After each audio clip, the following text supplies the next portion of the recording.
And welcome to the X Zone, everyone. I am Rob McConnell, coming to you from our broadcast center and studios in Hamilton, Ontario, Canada. Before I get started tonight, I would just like to take this opportunity of wishing all our members of the X Zone Nation in the United States. Tomorrow is their Thanksgiving, so from everyone up here north of the 49th parallel to you, my friends down in the great United States of America, a very happy Thanksgiving. If you'd like to send me an email, xzone at xzoneradiotv.com, on all social media sites, XZone Radio TV. If you'd like to find out about the programming we have available for you on the X Zone Broadcast Network, all you need to do is go to www.xzbn.net. And for the programming on the X Zone TV channel on Simul TV, it's channel 21, www.simultv.com. My guest this hour, X Zone Nation, is Brian Regal. He is an assistant professor of the history of science at Kean University in New Jersey. He is the author of the recent Searching for Sasquatch, Crackpots, Eggheads, and Cryptozoology. Joining me now is Brian Regal. And Brian, welcome to the X Zone. Thank you. And I'm an associate now. I got promoted. Well, congratulations, sir, associate professor. Tell us, how did you get interested in into the search for Sasquatch? Well, my formal training is as a historian of science. Right.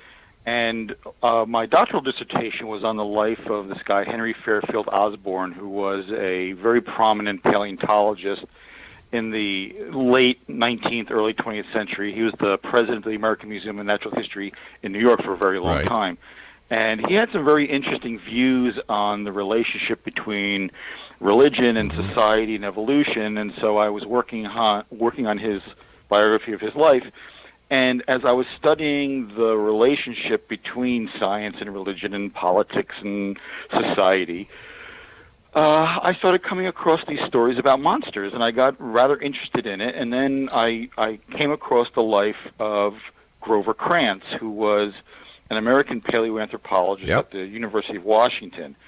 And one of the things that historians do is we have this obsession with letters and correspondence and primary sources and documents. And the first question we always ask when we're going to research something is, where are the letters? Where are the diaries? Where are the notebooks?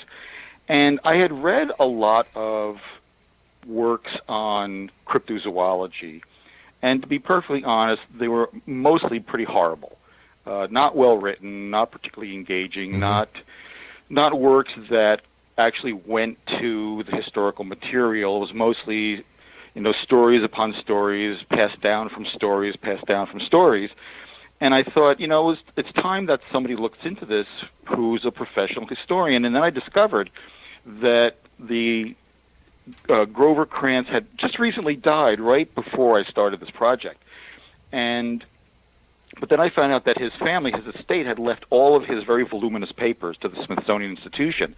And I discovered that there was this huge cache of material down there, not just on his life, but on the lives and the work of a lot of the major sort of mid-20th century cryptozoology, Bigfoot, Sasquatch, Yeti people. And so I started looking into it, and the more I looked into it, the more fascinating it became. And next thing I know, I had a book. Wow. But, I can understand the title, Searching for Sasquatch, but Crackpots, Eggheads, and Cryptozoology?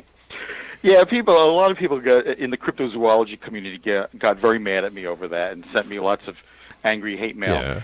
But the reality is I got that title from cryptozoologists themselves. When I was looking through the private letters and notes and writings of some of these major players like Rennie DeHinden and Grover Krantz and Ivan Sanderson and others, they used those terms.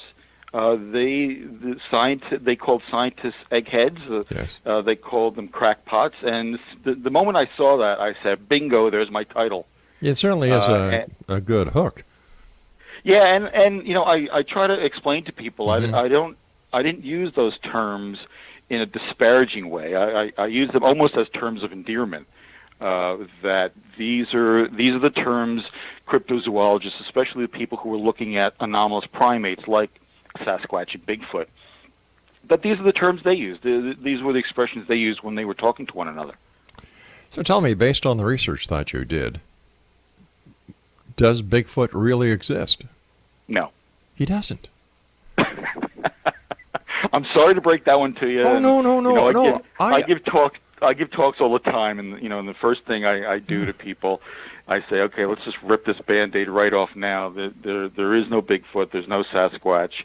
There's no Yeti. There's no Loch Ness Monster. There's no Jersey Devil. And, one of my little catchphrases I like to use is that it's all fun and games until the historian shows up. Well, I must tell you this. I've been doing my show for 29 years now, and you vindicated me. Well, thanks. Because I have been saying from day one, come on, guys. In nearly 30 years ago when I started, we didn't have the small little cell phones that had the high-definition cameras, and the technology was 30 years behind. And every time I get somebody on the show talking about Bigfoot, I say, well, wait a minute. With all the technology that we have available, how come there is no proof? How come we haven't found a cadaver on the side of the road of Bigfoot? How come with thousands of people going into the woods each and every weekend, they're just like, what do they call these, part-time warriors? Anyway, they go out there and with all this equipment, they've got all these TV shows, this, that, and the other thing, and there's still no proof. So I'm saying, come on. Yeah, I get into these arguments with cryptozoology people all the time. And the thing I always say is, if Bigfoot was real, we would not be having this conversation. Right. Because it would, we don't have this conversation about bears. We don't have this conversation about bald eagles.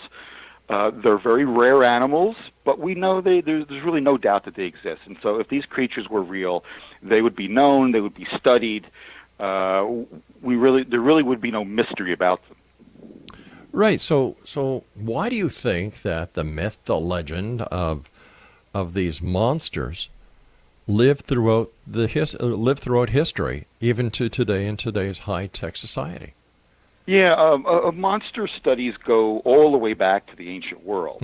It's nothing particularly new. I mean, the word cryptozoology is new, but the idea of people looking or thinking that creatures that we can, for lack of a better expression, call monsters, goes all the way back to Mesopotamia and Egypt and the Greco-Roman world, and a lot of one of the myths about cryptozoology is that somehow scientists and scholars and historians they're involved in this this grand cabal to keep all this information secret, and they don't. If you actually look at the history of monsters and the scholarly engagement with monsters, that all the way back to Aristotle and Pliny and Aldrovandi and all these guys, Lycetti, they all thought these creatures at least warranted investigations. Right. Even into the 19th century, a book that I'm working on, I'm one of these guys who works on like 3 different books at once. One of the books I'm working on right now is looking at how the scholarly engagement with monsters helped in part fuel the 19th century discovery of evolutionary biology. I mean, Charles Darwin was interested in monsters, in monstrous births, in two-headed babies, and strange creatures, because they thought if these creatures were real, they had to fit into the wide range of biological diversity somewhere. And if they were real, we should know about them, and if they weren't, we should know about that too. And so there is a long program of scientists and scholars, archaeologists, looking at these creatures. In fact, in the Sasquatch book, I go into some detail about, for example, with the Minnesota Iceman. Your audience probably would be familiar with this. How the Smithsonian Institution at first thought this thing was real, and they went through a lot of effort to try to find it and prove it was real, and it was only once they discovered that it wasn't that they dropped, they lost interest in it. Brian, I hate to do this to you, but we've come up to our first break. Great talking to you. Thank you. I've been vindicated. It took 30 years, X-Zone Nation, but you heard it right here. I love it. Brian Brian Regal is our special guest, and he is an associate professor of history of science. And if you'd like to find out more about Brian, sites.google.com/a/Kean.edu/Brian-Regal-PhD/home. And we're going to have this on a link from the X Zone Radio TV show. It'll be a lot easier for you, and it'll take you right to Brian's book. We'll be back on the other side of this break as we continue here in the X Zone from our broadcast center and studios in Hamilton, Ontario, Canada. I'm Rob McConnell. Don't go away.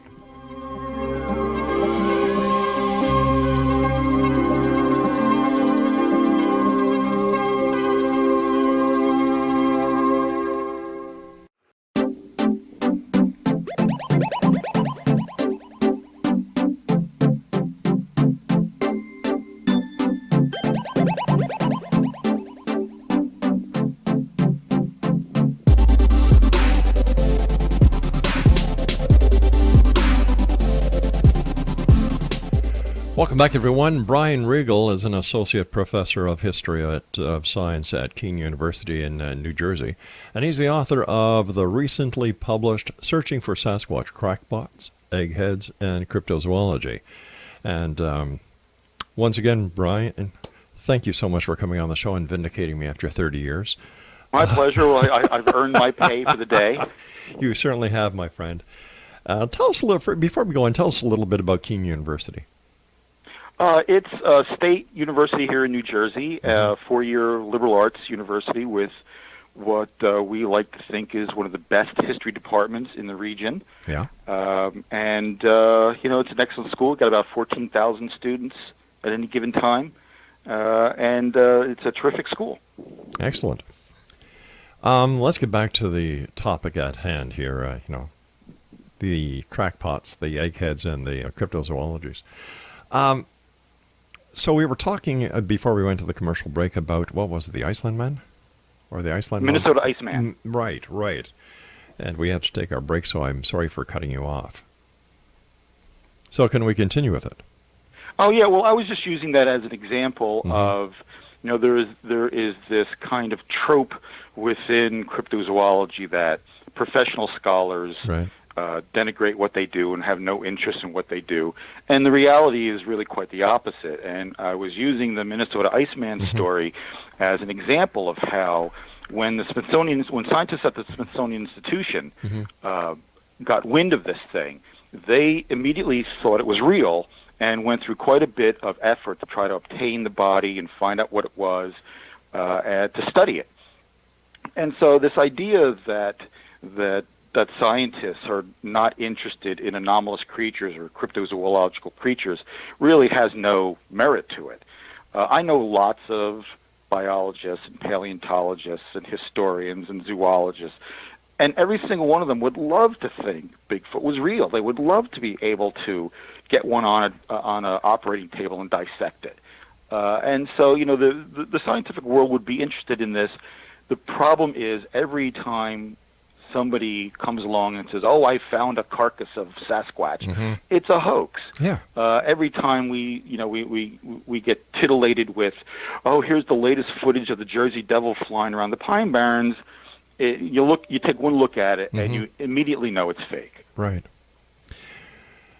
Tell us about some of the other monsters that you've written about in your book, and how do we justify the interest even today in these monsters?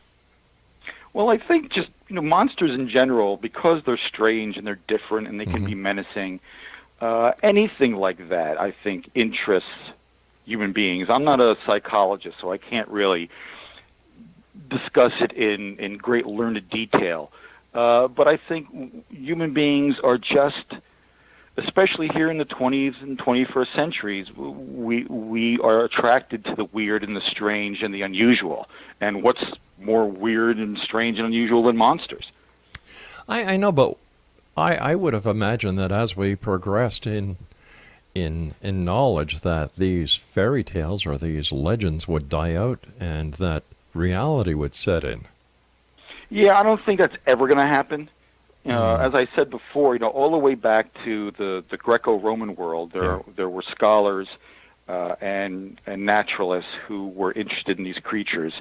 And still to this day, and I think they probably always will. Have you seen the Patterson-Gimlin film? Yeah, about 1 million times. Okay. What was your impression when you saw it for the very first time?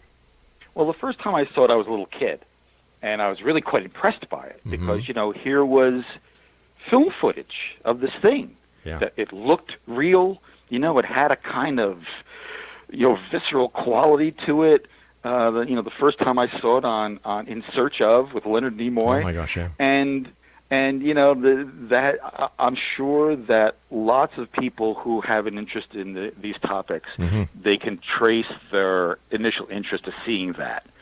But then, as I got older and I became a little more sophisticated in my thinking, I said, I don't think that's real. That looks fake. Right. And so, I think it's fake. You were saying that you get negative feedback from the believers. When you present the evidence that you have, why don't they accept that they could be wrong? Again, I that's the $64 question, and I don't think I can answer it. My latest book on the Jersey Devil, I give talks, public talks at clubs and libraries all over the place, and I'll go in and I've got an hour spiel, and I have slides and I show, and when it's over, there's always this little thing that happens where a few people will come up to you and shake your hand and say, "Oh, I really enjoyed your talk," that kind of thing. Thanks for coming. And I think every single time, and I've done this dozens and dozens of times, every single time I give this talk, at least one person will, sort of hang back a little bit, and when everybody else is kind of gone, they'll come up and they'll say, "Oh man, I really liked, this was really interesting. I never thought about it this way, but I know the Jersey Devil's real because I've seen it. It was I saw it in my yard. I saw it, in the woods." Yeah. And part of me, the sort of dark part of me, wants to say, no, you didn't. What are you, stupid? But I never say that because it would be rude. But what am I going to do? Say, "Oh no, you're wrong." I once had an 83-year-old woman come up to me after a talk, and young man, and she complimented me on the talk, and she said, "But I know the Jersey Devil's real because I saw it." And what do I do? What am I going to stand there and bludgeon an 83-year-old woman intellectually and tell her she's wrong? And I just say, "Oh, okay, well, okay." Well, I'll tell you something. I'm sorry that my mother bothered you that time. I'll certainly try to make sure she doesn't get out of the home anymore. But I never know what to say to people when they give me that line, because I didn't see what they saw. Right. But I know they didn't see a 10-foot tall hairy biped.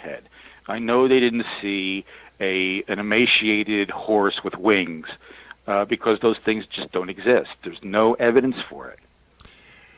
It seems that evidence is one thing that every aspect of the paranormal is missing, whether it be UFOs, whether it be ghosts, whether it be Bigfoot, the Loch Ness Monster, and the list goes on and on and on. And yet, ever since the advent of the internet, more and more people are believing. Now, my opinion, and I'm not a scientist, I'm not an associate professor of history of science at Kean University, I'm just a radio guy. And I look at the internet as the world's largest septic tank that man has ever created, because there's more crap in it than there is anything else. And yet people believe, because if it's in the internet, it has to be real. Right. Well, there's always been this problem that, well, if it's in a book, it must be real. If it's, I read it in a magazine. I saw this picture of this creature in Argosy magazine. It must be real. Pictures don't lie. Yeah. The problem is photographs lie all the time. And here at Kean, along with my courses on the history of science, technology, and medicine, I also teach a course on the history of pseudoscience, which is very popular. And I use, as examples, I use monsters, I use UFOs, I use ghost hunting as examples for the students to see the history of this kind of thinking. And one of the problems that the students always finally sort of encounter in when they do their research for their projects for the class is there's no real credible evidence for this. There's no real credible evidence for the existence of ghosts. There's no real credible evidence for that flying saucers have been visiting the Earth. And there's no real credible evidence for any of these monsters. And people want to think these are real, and the problem is they simply aren't. But what is the reasoning behind it? What are they seeking that they are willing to accept these legends, these myths, without having any physical proof? Well, I suppose that it taps into some kind of primordial need we have. We all, you do, I do, we all have these sort of things we accept, even though there's no evidence for it, because it somehow makes us feel better about something. And for some people, believing that flying saucers built the pyramids, or that ghosts, you can really talk to your dead relatives, that this really happens. And, of the people I know, for example, both my parents died. My mother died last year, and my father died a few years back. If anybody who I know or knew, who is now deceased, was going to contact me, it'd be one of them, and it's never happened. Not even close. Yeah. Even Harry Houdini sought the same answers. Sure, right. I mean, we all do, because we all, one of the downsides of this human experience is that we live in this universe which is so intimidating and is so chaotic. And I think we as humans have almost an evolutionary defensive mechanism, have come up with this idea of trying to understand the universe and trying to do something to make us feel like the universe isn't just this black void that once you're dead, you're gone. I was raised a Catholic, and I was told by the nuns that if you were good, you went to heaven; if you were bad, you went to hell. And I don't really believe that anymore. But deep inside, you even the most skeptical of us hope that there's something. All right, stand by, Brian. You and I have to take our news break at the bottom of the hour. Exonation Brian Regal is our guest this hour. He's an associate professor of history of science at Kean University in New Jersey. And we'll both be back as we continue here in the X Zone from our broadcast center in Hamilton, Ontario, Canada. Don't go away.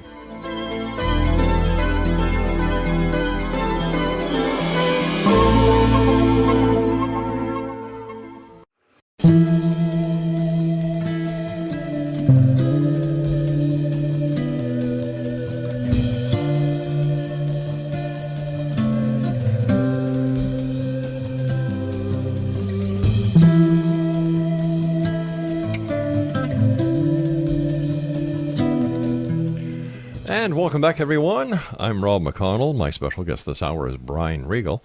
And Brian is an associate professor of the history of science at Kean University in New Jersey. He's also the author of Searching for Sasquatch, Crackpots, Eggheads, and Cryptozoology. I'm sorry, those sound effects aren't in the title. That's my way of saying, told you guys. First of all, thanks again for being on the show, and congratulations on your book. Thank you. It's a pleasure. Could it be possible that a lot of the pseudoscience and the quest for legends and myths and monsters is because in reality, the moment we are conceived is the moment we start dying? And when we look at the immenseness around us, that people have a hard time accepting that, you know what, here today, gone tomorrow. You're here for a good time. You're not here for a long time. Yeah, sure. That's. I think that's a perfectly reasonable thing. And actually, I think we don't start dying until we hit puberty. Then we start dying. It all depends on what university you go to and what fraternity. In more ways than one. But yeah, I think one of the answers to this question about why are people so sort of enthralled by this is that we want the world to be a little magical. Yeah. We want there to be some mystery. We want to think that the giants once roamed North America, human giants, or that there are lost civilizations like Atlantis or Mu, or any of the others. And the problem is a lot of that stuff Sometimes we find out it is real. Most of the time we don't. Let me ask you something, Brian. Why did the tale of Atlantis, capture the minds and imaginations of so many based on one single person, Plato? Yeah, it's all Plato's fault. In a very relatively small section of a larger book that he writes, we have to remember that when Plato writes the Timaeus, which is the title of his book, he is trying to put every piece of information in the world into one book. That was his goal. And so he had known about this story, this sort of strange story that he had heard from someone who heard it from someone whose uncle told his cousins, whose friend across the street knew the guy down at the bar, who's heard it from his uncle, whose grandfather, it was one of those deals. Right. And he felt, well, this is a piece of information, and if I'm trying to write a book about all the information in the world, I should stick this in here. And so he does. And it really doesn't sort of catch on until the 19th century when a guy named Ignatius Donnelly, who was a Republican senator from, I think, Michigan, either Michigan or Minnesota, decided to write a book about it. And he came to believe that, well, if Plato says it's real, it must be real. And that sort of kicks off the modern fascination with Atlantis. And every once in a while we get these headlines, has Atlantis been found? The easy answer to that question every single time is, no, it hasn't. I was speaking to somebody last week who is a proponent of the hollow earth theory.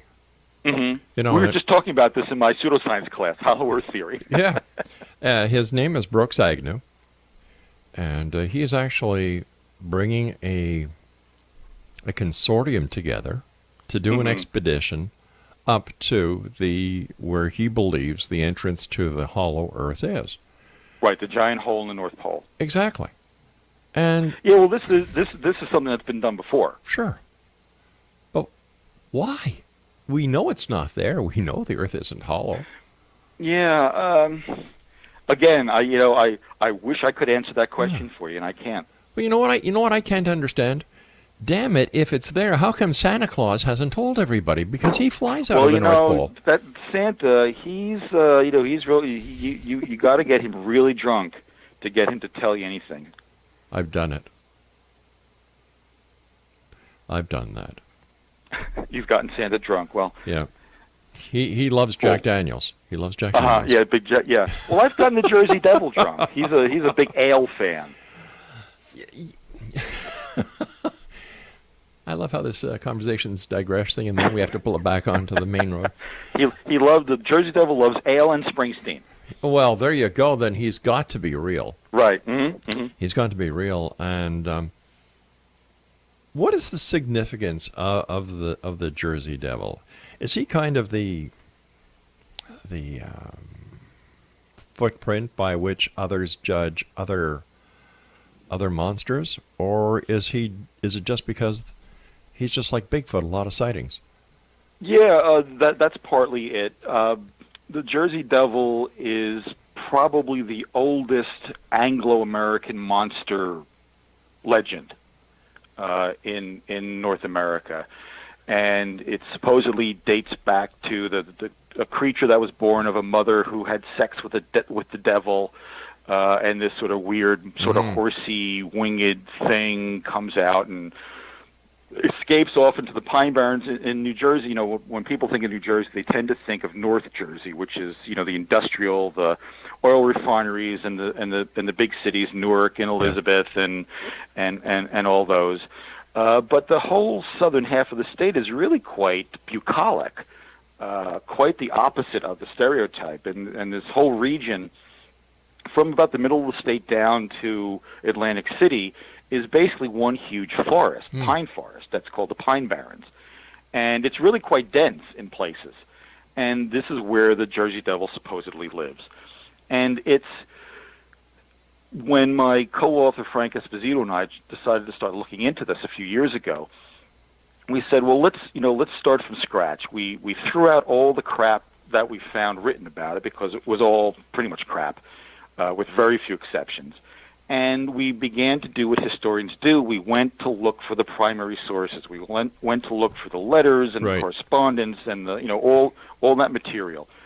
And we began to find a very, very different story that we think was much more interesting than a sort of half-assed forest monster. Mm-hmm.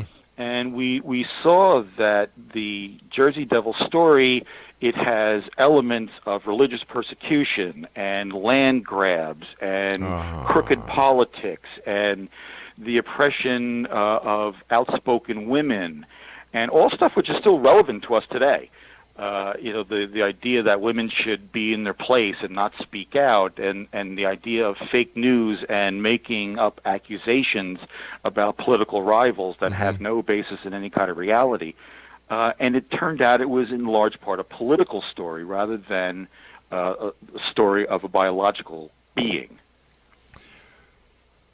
Where do government conspiracies and other conspiracy cover-up ideas come from?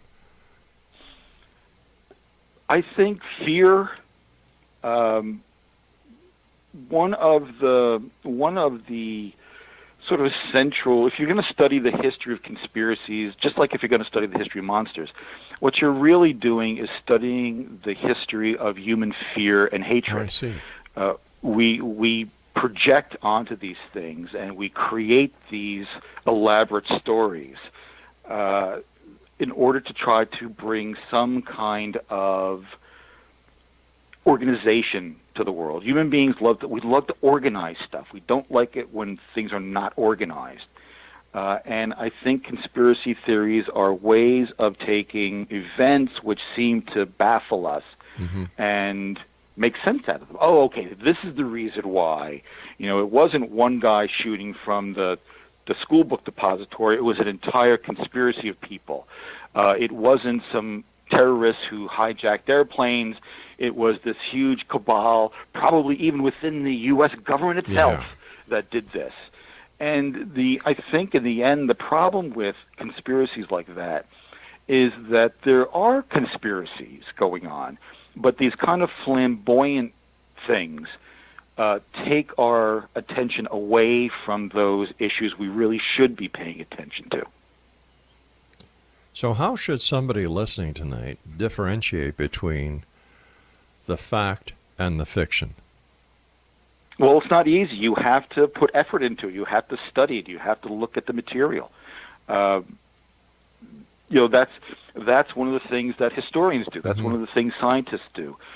We go out and we dig up as much evidence as we can, and then we try to analyze it using various intellectual and philosophical techniques, and then try to counter-check things and verify things. And the problem with most conspiracy theories is people don't do that. They sort of get the Wikipedia view, the superficial view, and some of the stuff can seem fairly legitimate on the surface, but once you begin to dig through, you realize that it's something completely different. All right, Brian, stand by. You and I have to take our final break for this hour. In Dixo Nation, our guest this hour is Brian Regal, and he's an associate professor of the history of science at Kean University in New Jersey. He's also the author of a recent book entitled Searching for Sasquatch, Crackpots, Eggheads, and Cryptozoology. And Brian and I will be back on the other side of this commercial break as we wrap up this hour here in the X Zone from our broadcast center in Hamilton, Ontario, Canada. And once again, to all our neighbors in the South, in the great United States of America, a very happy and safe Thanksgiving. I'm Rob McConnell. We'll be back. Don't go away.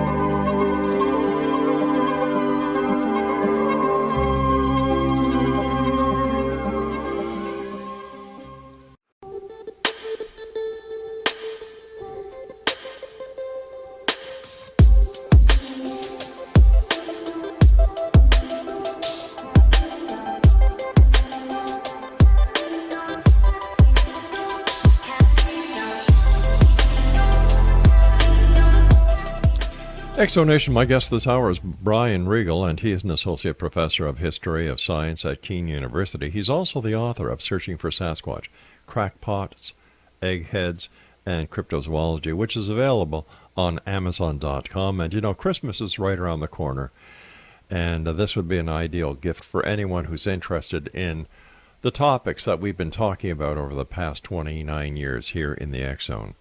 First of all, Brian, I want to thank you ever so much for joining us. Great pleasure talking to you. And what are some of the questions when you go out and you do your lectures, your speaking engagements, or book signings? What are some of the most frequent questions you get asked by those that you have the opportunity of meeting? Well, I always get asked about, are these things real? Are they really real? That's probably the biggest question. I also get a lot of angry hate mail about. I write a lot of op-eds on controversial topics like vaccinations and climate change and that sort of thing. And I always, whenever one of those comes out, I always get tons of people telling me that I'm a horrible person. I'm a shill for big pharma. That's a popular one. One guy wrote to me once and said, "Well, you're just one of these typical liberal college professors." And normally I don't even answer that sort of thing. If someone writes to me and wants to discuss a topic, in an adult fashion, I'm happy to do that. But if you start cursing at me, forget it. But I was just in the right mood with this one guy, and I wrote back to him and I said, "Sir, I am not a typical liberal college professor. I'm an outstanding liberal college professor." Good for you. I get a lot of stuff where people say, I never really thought of this way, and I really enjoyed your book, and it can be really satisfying, especially when some high school kid writes to me and says, "Oh, I just read your book on the Jersey Devil, and now I want to be a historian just like you." Wow. It's like, I'm not crying. You're the one who's crying. So it is a fantastic job. I love what I do. I get up in the morning. I can't wait to go and teach my classes and go to live in the library. I travel around the world a lot, mostly going to libraries. And I go to libraries for vacation the way some people go to Disneyland for vacation. It's just the topic is fascinating. I think I have some interesting things to say about it, and I hope that the books that I write will inspire people to continue to investigate. I'm not against paranormal investigation. I'm actually for people going out and trying to find monsters. A lot of people think that's strange, but this is the way we find out about the world. Right. And most modern science came about because people were looking for weird and wacky stuff, and instead they discovered biology. They discovered the way the heart works. They discovered that the Earth goes around the sun. And so this is the way we advance human knowledge. So I'm not against ghost hunting or any of these other things. Well, my question to the ghost hunters is, all right, well, what are you going to do when you find a ghost? What happens? Does the para industry that is generating billions of dollars now, is that going to cease to exist? Do you really think that if evidence would be ever found, that you could actually get it out there before the men in black snap it from you? And what I want to know about ghost hunting is, why do ghosts always seem to dress like Victorians? You never see a ghost in a toga, or in African tribal garb. They're always white Europeans in Victorian clothes. There must or be Civil War guys. Exactly. There must be an expiry date on them somewhere that we just haven't seen yet. Right. Yeah. And why don't we ever see Hindu ghosts? Why don't we ever see Jewish ghosts or Muslim ghosts? Why are there always Christian ghosts? So the ghost hunters, they got a lot to answer for. But it's got to be true. It's on television and it's on the internet. Yeah. Well, I guess these last 20 years I've been just wasting my time. Not in my books, pal. I think you're doing one hell of a great job. What's next for you? Well, the book I'm working on, the book that just came out is the book on the Jersey Devil, The Secret History of the Jersey Devil. and that's also available at Amazon and pretty much everywhere. The book I'm working on now is a book on the myths and legends about who, in quotation marks, really discovered America. Well, this is a question that I bring up all the time because it wasn't Christopher Columbus, was it? Probably not. Okay, so why are we still teaching the kids in school that he's the person who discovered North America when we know that the Vikings were here before Columbus, the Irish monks were here? We know pretty sure. We're pretty sure Leif Erikson didn't come to America, but the archaeological evidence, the textual evidence, seems pretty clear that yes, Norse explorers, the people we normally call Vikings, although nobody called them Vikings when they were around. That's a 19th century invention. But they did come to North America, probably Nova Scotia, before Columbus. But there are also legends about Portuguese fishermen, about Prince Madoc, the runaway Welsh prince. There are legends about Fusang, the Chinese explorer who may have gotten to the west coast of Canada. So there's lots of really interesting legends about this, and what I'm interested in is less who really discovered America. It doesn't really matter who the first one was here. But what I'm interested in is why do these particular stories come up at the times they come up, and how are they keyed into the kind of political milieu of the day? And why do people, despite the fact that there's no evidence for, why did people think in the 19th century that Leif Erikson came to America? I think that says a lot about our society. I've even heard stories about Egyptian artifacts being found in the Grand Canyon. Yeah, pretty much any classical ancient civilization have been, tapped and said, "Oh yeah, we found Egyptian stuff in Minnesota, man, and there were Roman coins found in the Mississippi, man." So that means, it's pretty much anybody, Mesopotamians, Babylonians, African explorers, Chinese explorers, they've all been at one time or another put forward as, the real discoverers of America. So that's what I'm writing about right now. Well, good for you.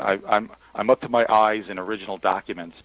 Well, good for you. We'd love to have you back on to discuss that book when it's out and published, where your listeners can buy it. It seems that as long as you can find something that you can embellish into this wonderful, great story, it's a free marketplace out there. Sure. I mean, the idea, the ancient alien concept is a real glaring example of this. There are a huge number of really excellent archaeologists out there, and we know so much about the ancient Egyptians. Yes. Mostly from the ancient Egyptians. They were literate. They wrote down. We have whole books practically on how they built the pyramids. It's really not much of a mystery. Yet, the idea that spaceships came down and lost white races came along and did this for them because, dark-skinned people couldn't possibly have built these pyramids on their own. It's really quite baffling. Hey, what still gets me laughing is the pictures of a Caucasian Jesus with blonde hair and blue eyes. Oh, well, don't even get me started on that. Oh, come on. White Jesus, Somehow. But, that's the same people who, will scream about Arabs and refugees. Who do you think Jesus was? He was an Arab refugee. Exactly. Who did not speak English. He wasn't a Christian. He was Jewish. Yeah. This sort of stuff makes me wish sometimes that I had studied psychology rather than history, because the way the human brain works is really fascinating. Actually, I think the work that you're doing is much more worthwhile than trying to understand the people who don't believe in the real story. Listen, we've got about a minute left. What are your final thoughts for the listening members of the X-Zone Nation around the world tonight? If you're interested in anything in the paranormal, by all means, go ahead and research it. but learn some research techniques. Learn how to go look at it through archives and study the original documents. And if you want to study who built the ancient Egyptian pyramids, learn to read hieroglyphics. Learn to read Arabic. Learn to read the languages that these people express their ideas in, and you'll find it's way more fascinating than any of this ancient astronaut stuff. And you'll learn a lot more, and your brain will grow, and the world will be a better place. Because fact is way stranger than fiction. Right. Brian, once again, I want to thank you so much for joining us. Continued success. Well, thank you for having me on. Well, we'll have you back on in the future. That is a promise. And Exo Nation, our guest this hour has been Brian Regal. He is an associate professor of history of science at Kean University in New Jersey. And one of the books that we've been talking about tonight is Searching for Sasquatch, Crackpots, Eggheads, and Cryptozoology. All of Brian's books are available on Amazon.com. I'll be back on the other side of this commercial break with the news as we continue here in the X Zone from our broadcast center and studios in Hamilton, Ontario, Canada. Now, if you want to send me a hate mail, I'm used to that. The email address is xzone@xzoneradiotv.com, and for all the programming that we have on the X Zone Broadcast Network, xzbn.net, and on Channel 21, the X Zone TV channel, on SimulTV, simultv.com. We'll be back. Don't go away.